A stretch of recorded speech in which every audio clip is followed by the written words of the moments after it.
Today we are going to continue with the concept of justice, but we are going to look at something related to justice a little bit different.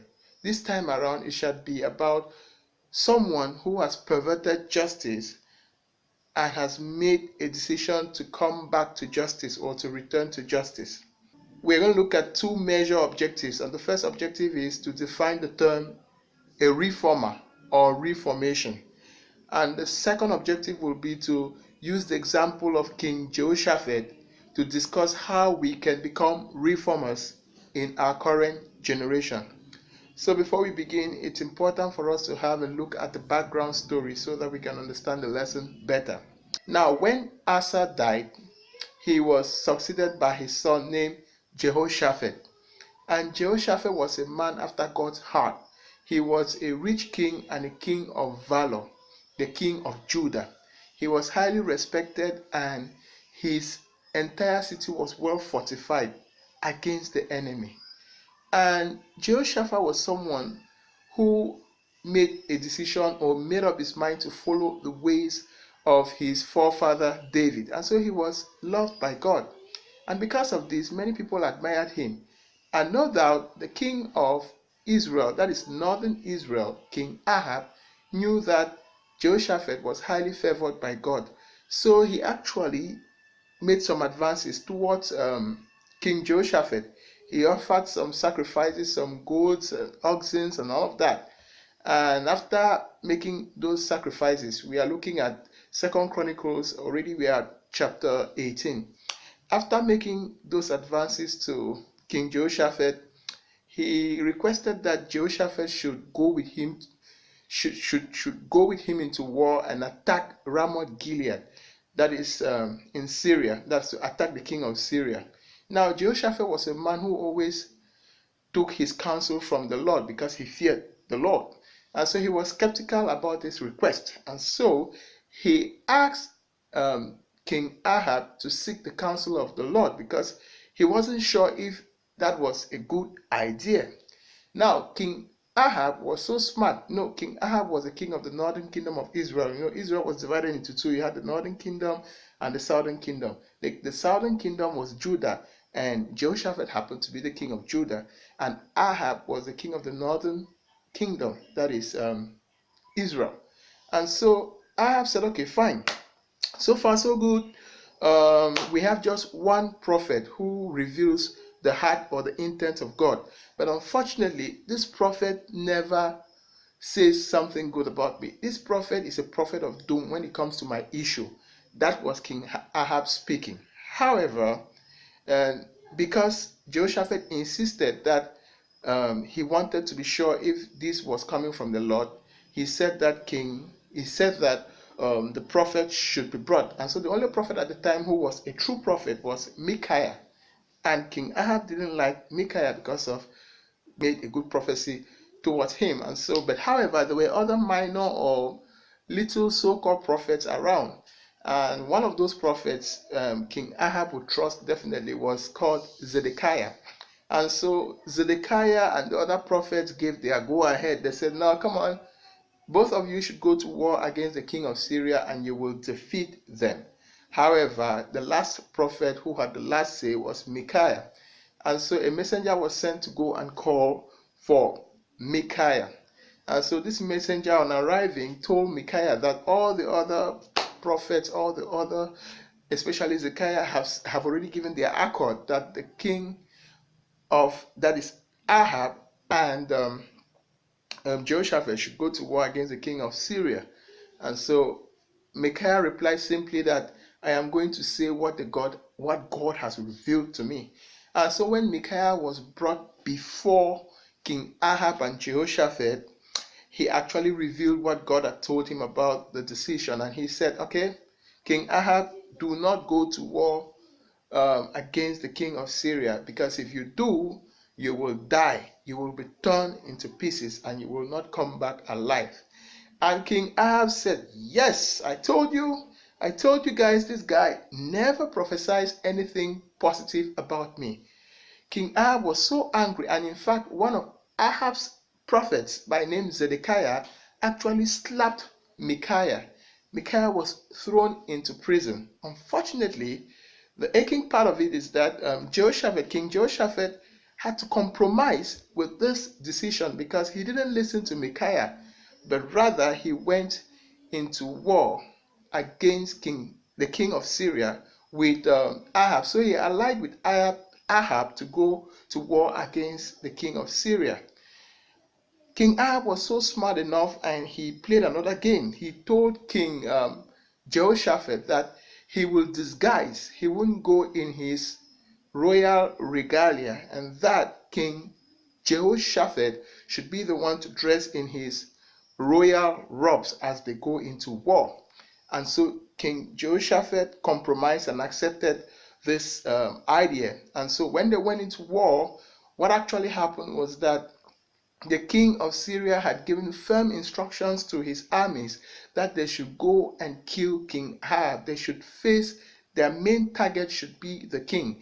And so when they got into war and they saw King Jehoshaphat in his royal regalia, they assumed that he was King Ahab. And so they circled him and they were about to kill him. And so he cried unto the Lord and said, God, help me. And so God being so kind, God being so nice, God favored him and God diverted the minds of the attackers and they went on to somewhere else. Unfortunately for King Ahab, someone pulled his bow and arrow and shot at him mistakenly. And so King Ahab died. Wow. And so now the life of King Jehoshaphat was spared. So when he came back from the war in Jerusalem, something clicked in his mind. We are already in our text. That is 2 Chronicles chapter 19. He's like, wow, God has saved my life. And because of this, I have to do something about it. He came to his senses. I have perverted justice and I need to do something about it. I need to make reforms. I need to make changes. And so our first objective is this: define the term a reformer or reformation. Now, a reformer is someone who sees something wrong in the system. It could be a leader, it could be a lay person who sees something that is wrong and takes a decision to change it or make things better than how he met it. For example, Martin Luther King was a reformer, and so many other activists that we know are reformers. These are people who see things that are not good in the government and they decide that, okay, we are going to do something about this, we are going to bring changes. Or it could be someone who has made a mistake and has decided that he is going to change and do something better. So such a person is a reformer, and a reformer is someone who is willing to return to justice, just like King Jehoshaphat. The second objective is we want to look at the kind of reforms he made. What did he actually do? And what are we supposed to do as reformers in our generation, in our community, in our little corner today? So when you look at King Jehoshaphat from verse 19, from chapter 19, when you look at verse 1 right down to verse 3 to 4, Jehu, who happens to be the son of Asaiah by name Hanani, came to him and told him that you went to war against the king of Syria without seeking God's counsel. You decided to join a wicked king to pervert justice, and this wasn't correct. And so because of that, he was so guilty, but because he loved God so much, he decided that he was going to make a reform, he was going to make some changes. And so what are the changes that he made?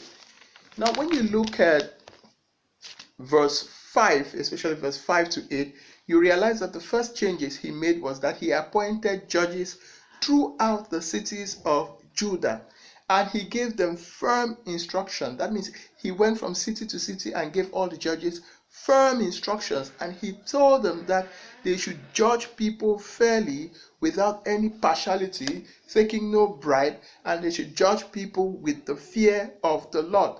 That is a king who realized that it was a bad thing to do things or to judge people or to compromise with evil. So he went and appointed judges and gave them firm instructions that they should do their jobs very well.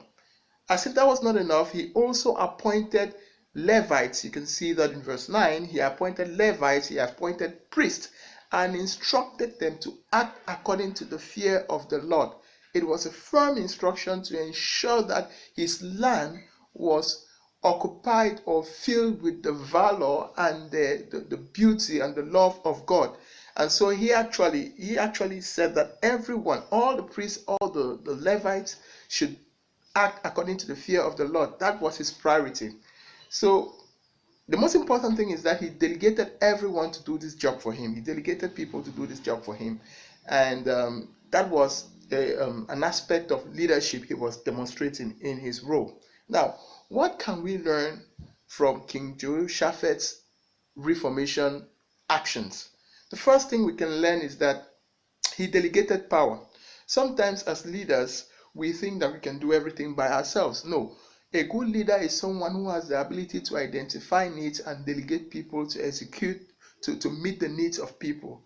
That is exactly what Moses did when he was advised by his father-in-law. He had a lot of work at the time, and so his father-in-law advised him that he should share the responsibility to other people to do the work.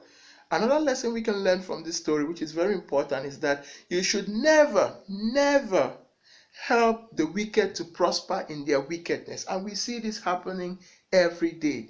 When you are a nice person, when you are a virtuous person, wicked people will always come to you to lure you with gifts, with things. That's exactly what happened with Jehoshaphat. So wicked people never have a good agenda. If they come close to you, know that their agenda is evil. So be careful not to compromise your standards to join a wicked person to do evil. It's very important. We see that happening everywhere in our society, in our communities. You have so many wicked people who will tell you, okay, let's do this to hurt these people. Let's do that to hurt these people. Sometimes even when you insist that you want to know if it is a good idea, they will give you a contrary opinion to help you compromise your standards. Never compromise your standards. Listen to the voice of God before you take any action. Another thing we have to understand is that when you pervert justice or when you do something that is wrong, always remember to return to justice. That is the attitude of a reformer. And reformation brings transformation.